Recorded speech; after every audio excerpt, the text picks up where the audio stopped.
ശബരിമല ശ്രീകോവിലിന്റെ വാതിൽ, കട്ടിള, ദ്വാരപാലക ശില്പങ്ങൾ എന്നിവയിൽ നിന്ന് സ്വർണം കവർന്ന കേസിന്റെ അന്വേഷണം CBI ഏൽപ്പിക്കണമെന്ന് കേന്ദ്ര ഇന്റലിജൻസ് ബ്യൂറോ. കേസിന് സംസ്ഥാനത്തിനുള്ളിലും അന്തർദേശീയ തലത്തിലും ബന്ധമുള്ളതിനാൽ യഥാർത്ഥ അവസ്ഥ പുറത്തുവരണമെങ്കിൽ CBI അന്വേഷണം വേണമെന്നാണ് ശുപാർശ. സംസ്ഥാനത്തു നിന്നുള്ള റിപ്പോർട്ട് ഡയറക്ടർ ജനറൽ ഓഫ് ഇന്റലിജൻസിനാണ് നൽകിയത്.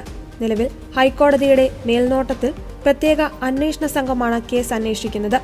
അതിനാൽ CBI അന്വേഷണം ആവശ്യപ്പെടുന്ന IB റിപ്പോർട്ട് സംസ്ഥാന പോലീസ് മേധാവി ഹൈക്കോടതിക്ക് കൈമാറുമെന്നാണ് വിവരം. സ്വർണ്ണക്കൊള്ളയ്ക്കൊപ്പം കള്ളപ്പണ ഇടപാടും നടന്നിട്ടുണ്ടാകുമെന്ന് കരുതുന്നതിനാൽ EDയുടെ അന്വേഷണവും IB മുന്നോട്ട് വയ്ക്കുന്നുണ്ട്. ശബരിമല കേസിലെ അന്താരാഷ്ട്ര മാനങ്ങളെക്കുറിച്ച് ഹൈക്കോടതി പ്രകടിപ്പിച്ച ആശങ്കയുടെ അടിസ്ഥാനത്തിലാണ് IB പ്രാഥമിക വിവരശേഖരണത്തിന് തയ്യാറായത്. ദേവസ്വം ബോർഡ് ഭാരവാഹികളിലേക്ക് അന്വേഷണം നീങ്ങുന്നുവെന്ന് വന്നപ്പോഴാണ് കേസ് അന്വേഷണത്തിന്റെ ഫയലുകൾ വേണമെന്ന ആവശ്യവുമായി ED ആദ്യം റാന്നി കോടതിയെ സമീപിച്ചത്. എന്നാൽ അവ നൽകേണ്ട എന്നായിരുന്നു റാന്നി കോടതിയുടെ ഉത്തരവ്.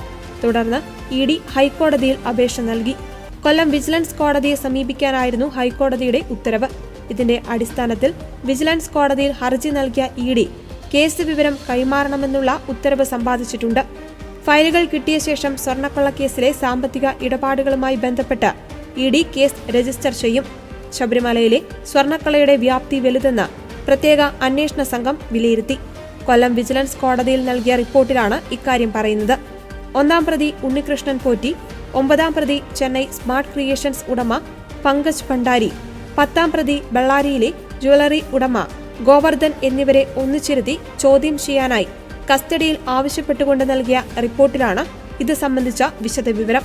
ക്ഷേത്ര ശ്രീകോവിലിന്റെ കട്ടിളയുടെ മൊത്തം 7 പാളികളിലെ സ്വർണമാണ് കവർന്നത്.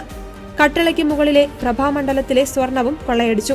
കട്ടിള പാളികൾക്ക് മുകളിലുള്ള ശിവരൂപം, വ്യാളിരൂപം എന്നിവയിൽ പൊതിഞ്ഞ സ്വർണവും നഷ്ടപ്പെട്ടു. ഇത് ചെന്നൈയിലെ സ്മാർട്ട് ക്രിയേഷനിൽ എത്തിച്ചാണ് വേർതിരിച്ചത്.